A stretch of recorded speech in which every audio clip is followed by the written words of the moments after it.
Welcome to Module 3, How Do I Teach the Student with Autism Spectrum Disorder? Information in this module follows Chapter 5 in the book The Classroom Facilitator by Susan G. Hoff. Today's focus will be issues associated with an ASD student. Specific topics include specific issues of a student with ASD, including sensory issue and sensory processing disorder, identifying whether the issue with the ASD student is sensory or behavioral, and if the issue with the ASD student is behavioral, how does a teacher deal with the misbehavior? So to start, let's talk about SPD, sensory issues and sensory processing disorder. SPD is a disorder when the brain has difficulty processing sensory information. 40 to 88% of children with ASD have sensory issues. Sensory processing disorder is a disorder of the extremes. Underactive sensory issues would include ASD students who don't feel touch unless it's a deep pressure. They could be slow to get up and move. In comparison, overreactive sensory issues include students who with ASD that respond to light touch as if they were hit. They crave movement and often walk in circles even. So how do you help a student with SPD? A teacher, one suggestion, could develop a sensory diet for the ASD student. This is like a recipe or list of activities that the ASD student can engage in to calm themselves or keep regulated.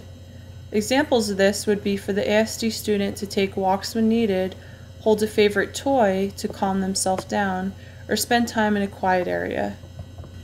How do you know if the way the student is acting is sensory or behavioral? A quote from the book The Classroom Facilitator by Jean Ayres says, "A great deal of that poor behavior may come from ordinary sensations that a child cannot integrate." Examples of this might include rocking and flapping to try to cope and not a misbehavior. So questions you should ask yourself. Is the student doing this behavior to stay in the group? If the answer to this is yes, then the behavior may be for coping and not a misbehavior. Secondly, are they doing the behavior to escape an activity that is overstimulating? Again, if the question is answered with a yes, then the behavior is for coping and not necessarily a misbehavior. Lastly, you want to think about whether the misbehavior can be dealt with by creating an individual behavior management plan. You can give rewards to your student with autism for appropriate behavior. Alternatively, you could develop a class behavior management plan that gives clear expectations and rewards for all the students in the class. This can help the student with autism, as well as all the other students, be successful. In addition to coming up with a behavior management plan, a teacher may also help a student with ASD learn cause and effect of their behaviors, and also to self-monitor their behavior. You could train the student with ASD to negotiate changes in a daily schedule or routine.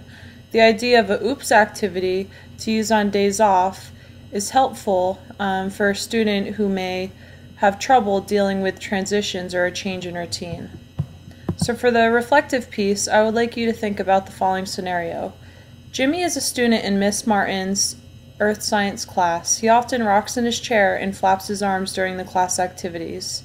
What can be possible reasons for Jimmy doing this behavior, and how can Miss Martin help Jimmy when he exhibits this behavior? Take a little time to think about this question, and when you're finished, please proceed to Module 4.